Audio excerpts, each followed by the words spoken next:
জয় মোহনবাগান। আমি আমার আগের ভিডিওতেই বলেছিলাম যে কার্যত গোয়া ম্যাচটা হচ্ছে সেমিফাইনাল ম্যাচ। সেমিফাইনাল ম্যাচ যদি জিততে পারি তাহলে নেক্সট 17 তারিখের ম্যাচটা হচ্ছে ফাইনাল ম্যাচ, কারণ মাঝখানে যে দুটো ম্যাচ আমি ধরে নিলাম সেই দুটো ম্যাচ জিতবে, এরকম একটা ক্যালকুলেশনস ছিল। আজকে যদি ম্যাচটা জিততাম তাহলে কী হতো, আমরা ক্লিয়ার কাট নাম্বার 1 হতাম, এবং ক্লিয়ার কাট নাম্বার 1 হওয়ার পর 17 তারিখে যে ডার্বিটা ছিল সেই ডার্বিতে যদি আমরা ড্রও করতাম তাহলে কিন্তু আমরা লিগ চ্যাম্পিয়নটা হয়ে যেতে পারতাম। তাহলে এখন কি স্ট্রাকচার গিয়ে দাঁড়ালো, আজকে এখনকার হচ্ছে 10টা ম্যাচে দুটো টিম মোহনবাগান এবং ইস্টবেঙ্গল দুটো টিমই 21 পয়েন্টে গিয়ে দাঁড়ালো। অর্থাৎ যে দুটো টিমেরই মাঝখানে দুটো করে খেলা আছে, সেই দুটো খেলা আমি ধরে নিলাম দুটো টিমই জিতবে। এবং জেতার পর যখন ডার্বিতে ফাইনালটাকে ফাইনালে ডার্বি ফাইনাল হবে, সেই ডার্বি ফাইনালে যদি ড্র হয় তাহলে কিন্তু ইস্টবেঙ্গল চ্যাম্পিয়ন হয়ে যাবে, কারণ গোল অ্যাভারেজে গোল পার্থক্যে কিন্তু ইস্টবেঙ্গল আমাদের চেয়ে এগিয়ে থাকবে। এবং মোহনবাগানের ক্ষেত্রে যেটা মাস্ট উইন হয়ে গেল, আজকে যদি উইন হতো তাহলে মোহনবাগানের ক্ষেত্রে ড্র হতো, ড্রয়ের একটা অপশান থাকতো, এবং ইস্টবেঙ্গলের ক্ষেত্রে একটা মাস্ট উইন হতো।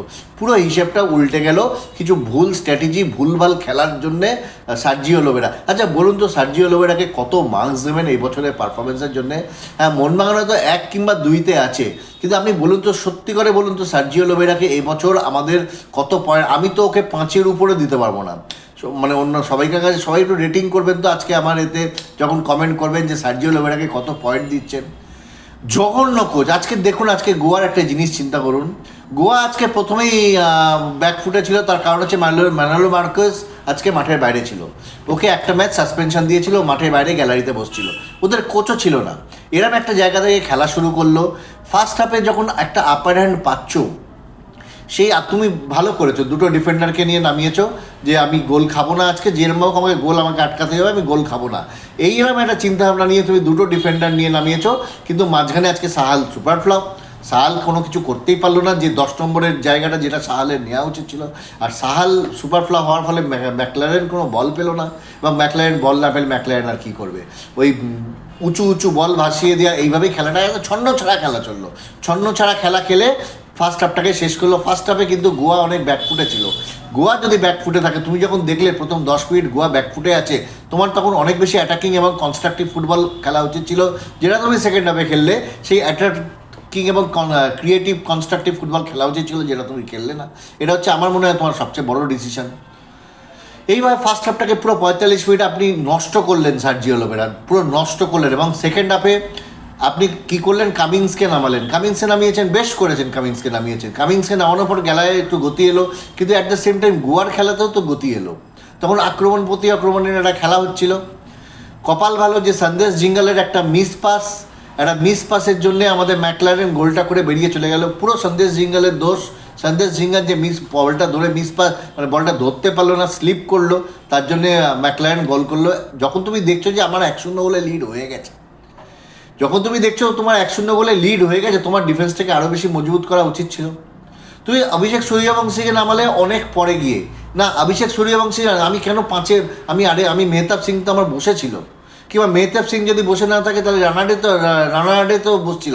যে গোলটা হলো, একটা উইং প্লে থেকে এসে একটা প্লেয়ার ফাঁকা মাঠে দৌড়ে গিয়ে বলটা লক করলো, সেন্টার করলো, বিশাল কাহিত পরাস্ত হয়ে গোল হলো।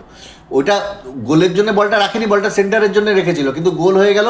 আনফর্চুনেট, বিশাল গাইড ফ্লাইট মিস করলো, আমার ডিফেন্স দাঁড়িয়ে গেল। শেষ 94.30 মিনিটে মোহনবাগান গোল খেয়ে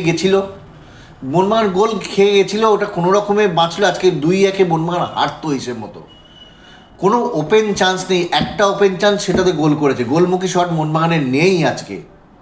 খুব জঘন্যতম ফুটবল খেলেছে, খুব জঘন্যতম ফুটবল। শিওর শট একটা দুটো গোল আজকে মোহনবাগানের খেয়ে যাওয়া উচিত ছিল।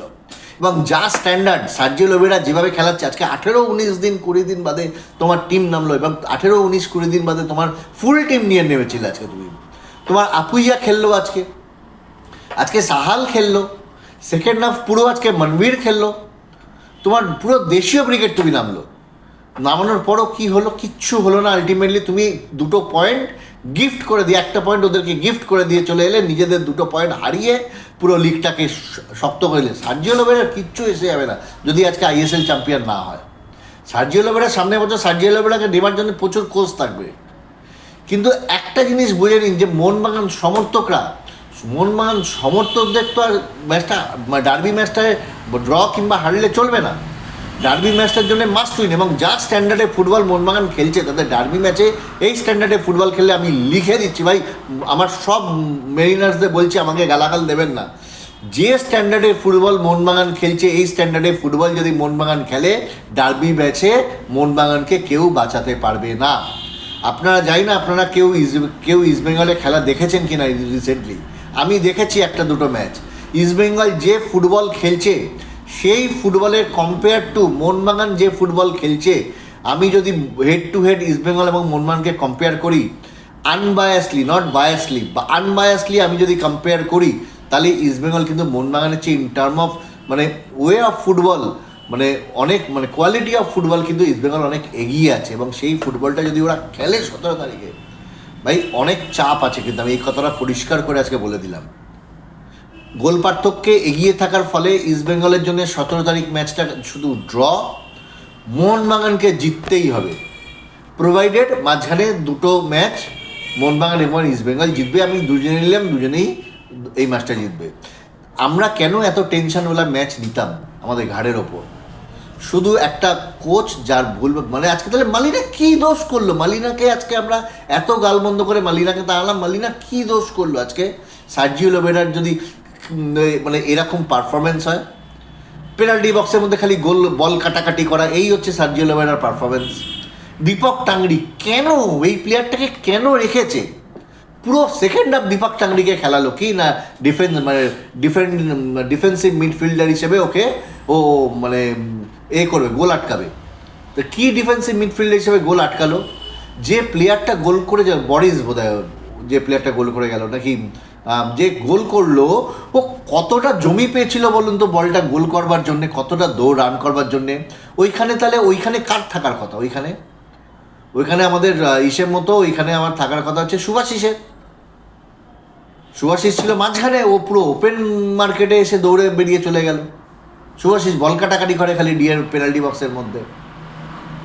জানি না মানে 5 নম্বর যখন আমরা একটা গোল পেয়ে গেলাম 60-65 মিনিটের মাথায়, যদি মেহতাব সিং অথবা রানাওয়াড়াকে নামাতো আমার মনে হয় অনেক বেটার হতো, ডিফেন্সটাকে আরেকটু বেশি স্ট্রং করার দরকার ছিল।